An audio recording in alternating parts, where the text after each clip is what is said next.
여러분 안녕하십니까? YTN 시청자를 위한 옴부즈만 프로그램 시청자의 눈입니다. 먼저 뉴스 진단 시간입니다. 이번 주엔 원전 해킹 사건 수사 관련 보도를 모니터했습니다. 이정남 시청자 평가원 그리고 사회부 구수분 기자 함께했습니다. 안녕하세요. 안녕하십니까. 자, 지난해 성탄절 즈음에 원전 해킹에 대한 위협이 있었는데 결국 수사 핵심은 북한의 소행으로 드러났다는 점 아니겠습니까? 네, 지난해 원전 도면 유출로 국민적 불안감을 키웠던 원전 해킹 사건은 여러 증거에 비춰 북한 소행으로 판단된다는 수사 결과가 나왔습니다. 범인은 후에마이라는 아이디를 쓰면서 협박 메시지와 함께 한수원 내부 자료들을 유출했었는데요.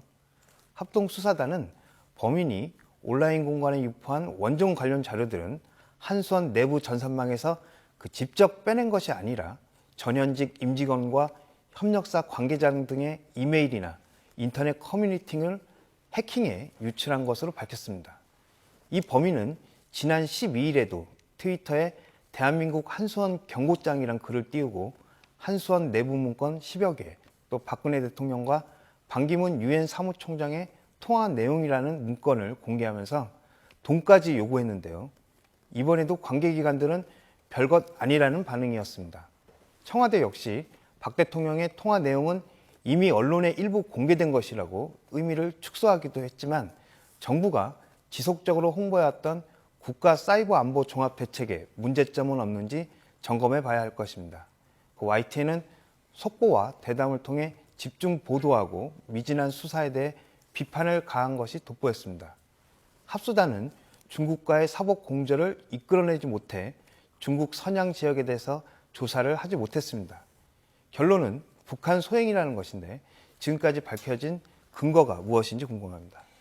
자, 해커가 이제 우리 정부에 거액의 돈을 또 요구하기도 하지 않았습니까? 그런데 지금 북한 선양, 중국 선양 지역에 대한 조사도 하지 못했는데 사법당국이 북한 소행이라고 단정짓는 근거는 뭔가요?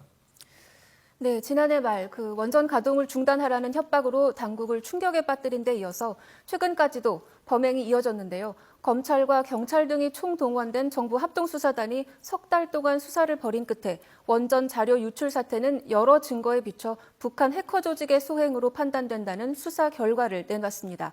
먼저 이번 이메일 공격에 사용된 악성 코드가 북한 해커 조직이 쓰는 악성 코드와 유사하다는 점을 근거로 들었습니다. 이른바 김숙희로 불리는 북한 해커 조직의 악성 코드와 구성이나 동작 방식이 거의 유사하다는 겁니다. 특히 범인은 자료를 탈취하고 또 공개하는 등 범행 과정에서 IP 추적을 막기 위해 인터넷 가상사설망 서비스인 VPN 업체를 이용했습니다. 국내 H사에서 할당받은 IP를 사용했는데 여기에도 북한과의 연관성이 드러났습니다. 해당 업체가 관리하는 IP 중에서 지난해 12월 접속 지역인 북한인 IP가 25개나 발견됐습니다. 또 북한 최신청 산하통신회사에서 할당된 IP 주소 5개도 접속한 흔적이 나왔습니다. 범인이 H사의 VPN 서비스에 접근하기 앞서 접속한 IP는 중국 선양 지역으로 확인이 됐는데요. 이 IP 대역은 북한 압록강 주변에서도 접속할 수 있고 그 인접 지역에서도 무선 인터넷 중계기를 사용해 접속이 가능하다고 합동수사단은 설명했습니다.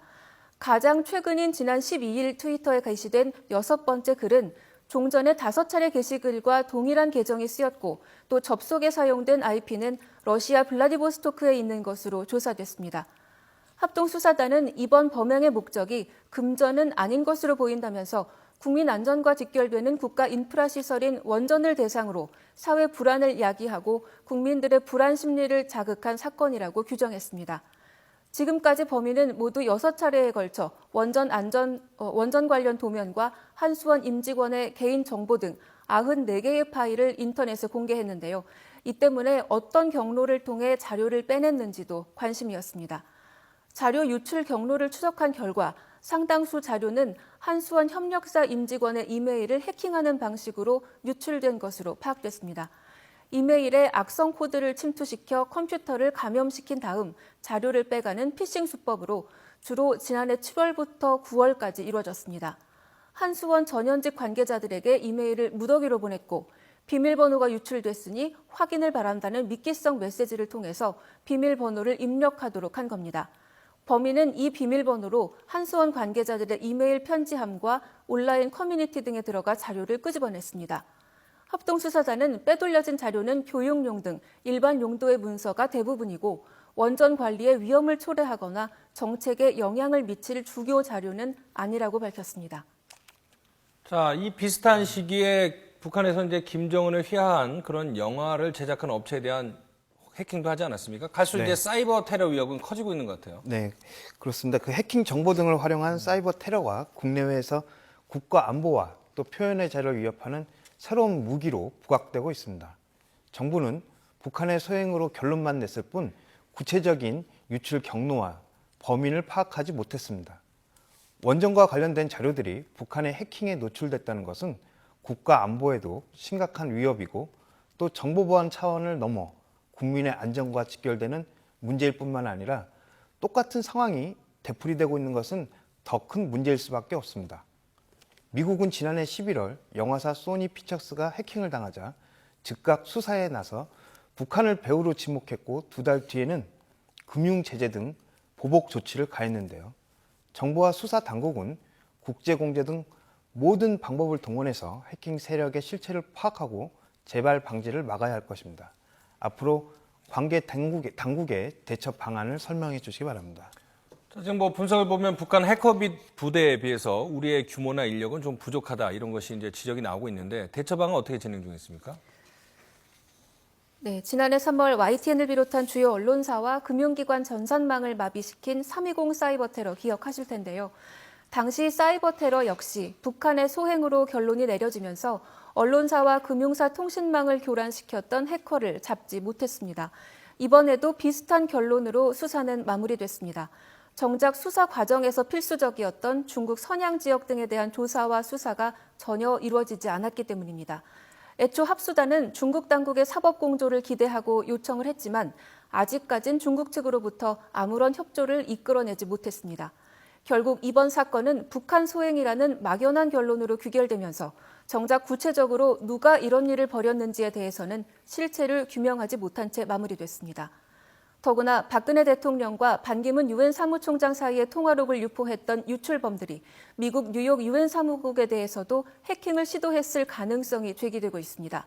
정부 합동수사단은 지난 2013년 6월 유엔 본부 사무국 관계자의 PC가 자료 탈취형 악성 코드에 감염된 사실을 확인하고 원전 문건 유출 사건과의 연관성 파악에 나섰습니다.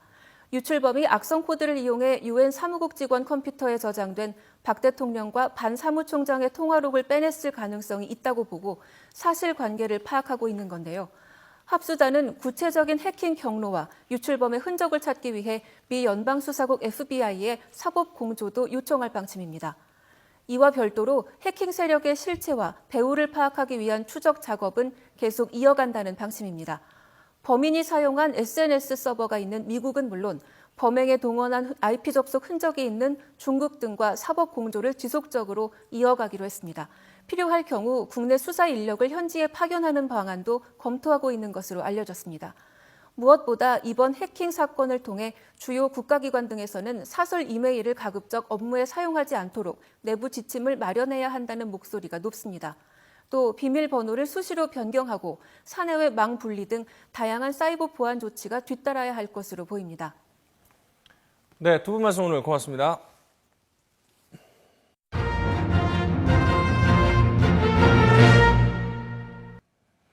이번엔 시청자들께서 직접 만든 프로그램을 소개하는 시간입니다. 소중한 물, 행복한 미래를 위한 희망 스토리 UCC 공모전을 열었는데 여기서 금상을 받은 작품 함께 보겠습니다. 당신은 물의 소중함을 알고 있나요?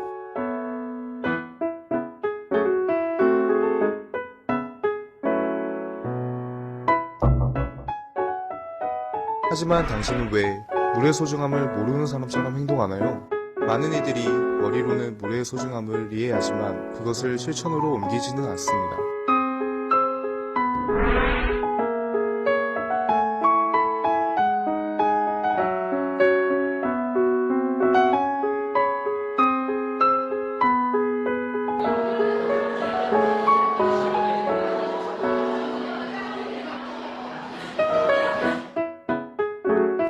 물의 소중함을 머리가 아닌 가슴으로 알리고자 상자 하나를 만들었습니다.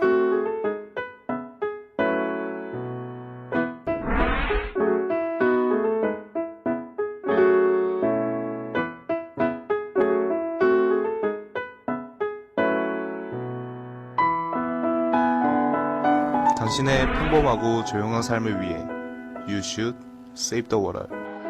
전 세계의 많은 이들이 깨끗한 물 한 컵이 없어서 고통받고 있습니다.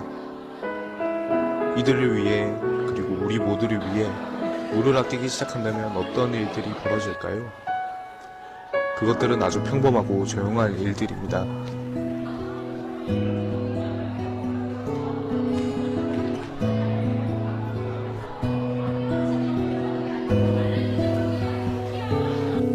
당신이 물 한 컵을 함부로 버릴 때 어떤 이들은 물 한 컵에 웃음을 지을 수 있습니다. 당신이 수도꼭지를 꼭 잠글 때마다 댐에 모아놓은 물은 수력 발전기가 되어 세상을 맑게 비추고 메마른 땅을 촉촉하게 만들 것입니다. 또는 당신이 양치질을 할 때마다 머그컵을 사용한다면 우리의 소방관들이 조금 더 수월하게 불을 끌 수 있을 것입니다.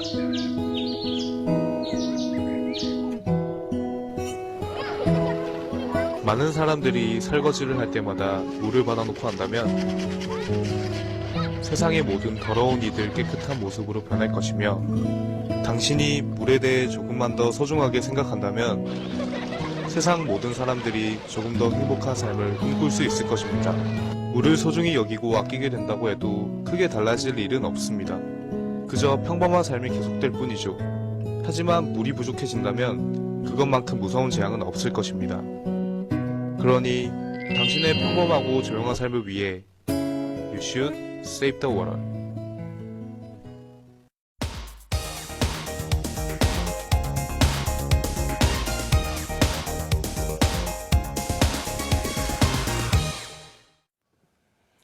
지상파 DMB 채널인 YTN DMB 프로그램을 평가하는 내가 본 YTN 순서입니다. 이번 주엔 퀴즈 킹 왕짱에 대한 원영아 평가원의 의견을 들어보겠습니다. 시청자 여러분 안녕하세요. YTN 시청자평가원 원영아입니다. 여러분은 청소년의 교육에 있어 가장 중요한 영역이 무엇이라고 생각하시나요? 우리나라에서 중고등학교 학생들을 교육함에 있어 중요한 부분들을 잘 정리한 것이 교육과정 개정이라는 건데요. 2015년 현재 시행되고 있는 교육과정의 가장 기본적인 방침은 창의적 사고력을 겸비한 인재를 육성하는 것이랍니다. 지금은 창조 경제의 시대라고 부를 수 있을 텐데요. 이러한 배경에 창의적인 생각을 하는 인재를 길러내는 것은 당연한 이야기일 겁니다. 방영을 시작한 지 얼마 되지 않은 퀴즈 킹왕짱은 이러한 맥락에서 중고등학생들이 창의적 사고를 할 수 있도록 유도하는 퀴즈 프로그램입니다. 어떤 기획 의도로 출발했고 어떻게 프로그램이 구성되어 있는지 살펴보도록 하겠습니다.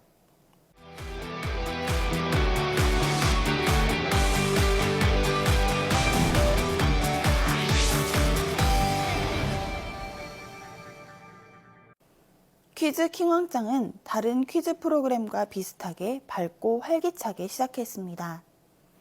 진행자의 의상이 붉은 계열이었고 프로그램을 시작하는 멘트도 힘이 들어가 있어 매우 밝은 분위기의 스타트가 가능했습니다. 또한 프로그램의 설명 부분에 들어가는 사고력과 창의력이라는 용어를 설명해 주었는데요. 이치에 맞게 생각하고 판단하는 힘을 사고력, 새로운 것을 생각해내는 힘을 창의력이라고 설명해 주었습니다. 이 부분은 시청자들이 프로그램에서 강조하는 부분이 무엇인지 매우 명료하게 인식할 수 있게 해주었다고 생각할 수 있겠습니다. 진행자의 멘트뿐 아니라 자막으로 한 번 더 강조해준 부분도 매우 적절했다고 생각합니다. 퀴즈 킹왕짱은 중학교 학생들 다수를 도전자로 출연시켜 퀴즈를 풀며 경쟁하는 포맷을 가지고 있는 퀴즈 프로그램인데요. 기존의 퀴즈 프로그램과 거의 비슷한 형식을 취하고 있습니다. 일반적으로 퀴즈 프로그램은 포맷이 거의 정형화되어 있기 때문에 특별할 것이 없는데요. 안정적이고 편안한 분위기를 가질 수 있는 반면 자칫 지루하고 재미없는 방송이 될 가능성이 있습니다. 퀴즈 킹왕짱도 예외는 아닌데요. 통통 튀는 개성과 매력을 가진 중학생들을 대상으로 퀴즈를 진행했다는 점, 밝은 분위기의 외모와 멘트를 겸비한 진행자를 구성했다는 점 등이 이 프로그램의 차별점이라고 볼 수 있겠습니다. 프로그램의 제목도 눈여겨볼 만한데요. 킹왕짱이라는 말은 젊은 세대들이 많이 사용하는 단어입니다. 최고라는 뜻을 갖는 세 단어를 합성한 말인데요.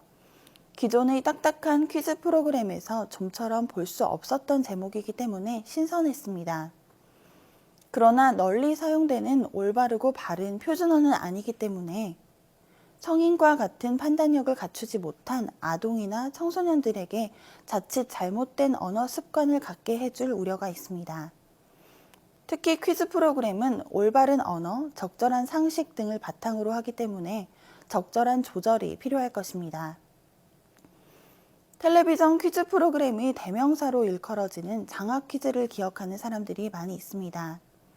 이 프로그램은 청소년들이 단순한 지식을 겨루는 것이 아니라 지식의 목마름을 해결하고 학창시절의 멋진 추억을 만들고 또 꿈을 향해 도전하는 모습을 담아냄으로써 출연한 학생들뿐만 아니라 시청자들에게도 기억에 남는 프로그램이었던 모양입니다.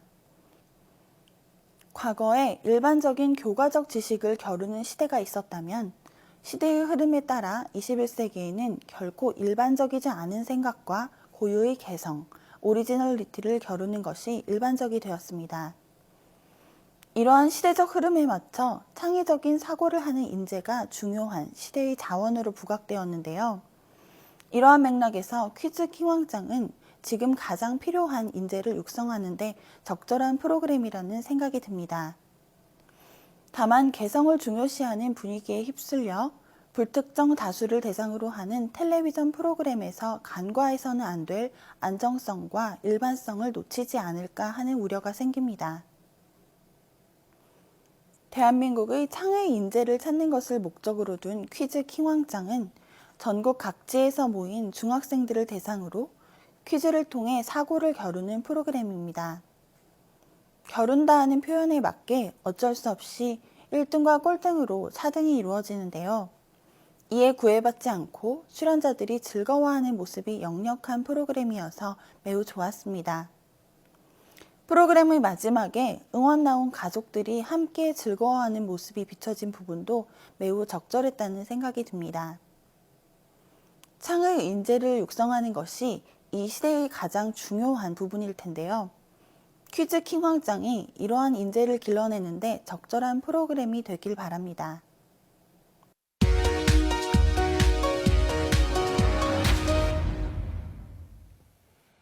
이번 순서는 시청자들의 지적사항을 정리한 모니터 보고 시간입니다. YTN 뉴스를 시청하다 보면 적절치 않은 자막을 사용해 잘못된 정보가 전달될 수 있는데요. 시청자들은 궁금증을 해소할 수 있는 좀 더 정확한 뉴스를 당부했습니다. 지난 17일이었죠. 층간소음 제어기술 개발 관련 기사의 자막으로 기존 층간소음 방식 안전성 비용 문제로 효과 적어라는 표현을 했습니다. 그러나 층간소음 방식보다는 층간소음 제어 방식이 적절한 표현으로 보인다는 지적이 있었습니다. 같은 날 아카데미상 특수 사라진 이유는 관련 앵커 멘트에서 올해도 우리 극장가의 아카데미상 수상작들이 어느 때보다 다양하게 선보이고 있습니다. 그런데 과거에는 그렇지 않았는데 올해 역시 큰 인기를 누리지 못하고 있습니다라고 언급했습니다. 하지만 두 번째 문장의 는데와 역시의 호응 관계가 적절하지 않아 어색한 표현이라는 지적이 나왔습니다.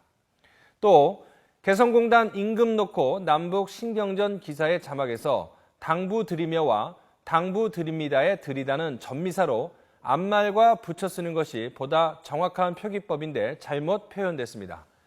앞서 16일에는 최악 사이클론 강타, 바누아투 폐허 기사의 자막, 일주일 어치에서 어치가 가격과 관련된 단어에 붙는 표현이라는 점을 고려할 때 분량을 표현하는 치를 사용해 일주일치로 표현하는 것이 보다 적절한 표현이라는 시청자 지적이 있었습니다.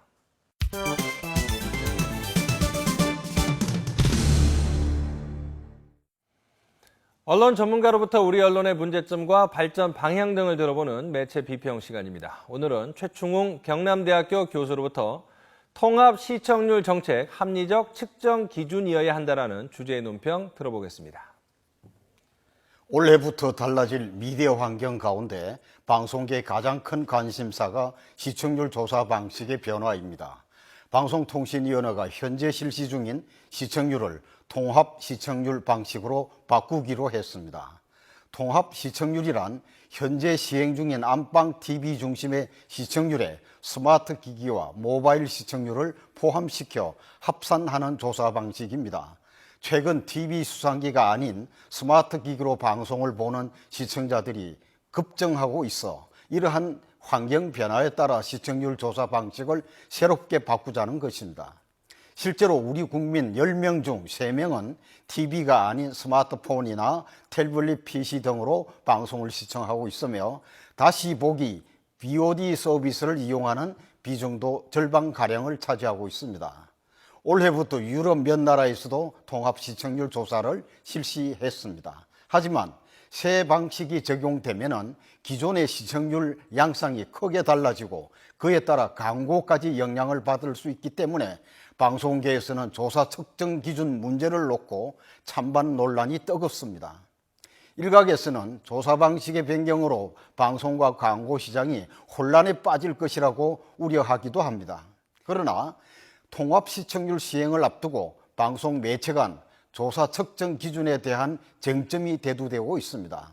우선 패널 구성 유형에 따른 합산 방식의 차이와 시청 조사 대상 범위로 패널이 보유한 수상기 이외에도 철도역이나 공공장소 등에 설치된 수상기 시청을 조사 범위에 포함시킬 것인가 하는 여부입니다. 또한 통합 시청 점유율 산출에서 실시간과 비실시간 시청의 합산 기준과 채널 귀속 방식 그리고 산출 기간의 문제들이 대두되었습니다. 특히 뜨거운 논쟁 대상으로 실시간 시청과 다시 보기 비실시간의 시청 유형에 따라 실시간 TV 시청에 가중치를 부여할 것인가에 대한 논란입니다. YTN과 같은 보도 전문 채널 경우는 24시간 생방송 위주로 실시간 시청이 우선하므로 다른 채널의 비실시간 다시 보기 시청 비중이 높은 채널과 동일하게 합산할 경우 불합리성이 노출되기 마련입니다. 실시간 가중치는 채널별 시청 행태와 콘텐츠의 특성상 불가피한 적용 기준이라고 하겠습니다. 시청률은 광고 수익과 직결되는 중대한 문제이므로 광고 효과가 다른 매체의 시청 시간을 동일한 잣대로 합산하게 되면 방송 광고 시장이 왜곡될 가능성이 큽니다. 통합 시청률을 시청 점유율 규제의 일환이기도 합니다만 콘텐츠 경쟁력을 재평가하기 위한 대안으로서 산업적 필요성이 강조되므로 본연의 목적을 이루기 위해서는 제도적 뒷받침이 전제되어야 합니다. 방송통신위원회에서는 이러한 첨예한 통합 시청 점유율 상전 방안을 완벽한 제도를 만들기는 어려운 과제이기도 합니다만 조사 대상과 목적을 더욱 명확히 해서 방송이 이해관계자들의 합의를 도출해내야 합니다. 조사 방식과는 상관없이 높은 시청률을 내려면 결국 질 좋은 콘텐츠를 생산해야 합니다. 이번 통합 시청률이 합리적으로 이루어져서 시청자에게 고품질의 콘텐츠를 제공하는 기폭제가 되기를 기대해 봅니다. 시청자의 눈은 시청자 여러분의 참여를 기다리고 있습니다. YTN 홈페이지 시청자 의견 코너에 글을 남겨주시면 좀 더 정확하고 공정한 방송을 만드는 데 참고하겠습니다. 이번 주 순서는 여기서 마치겠습니다. 고맙습니다.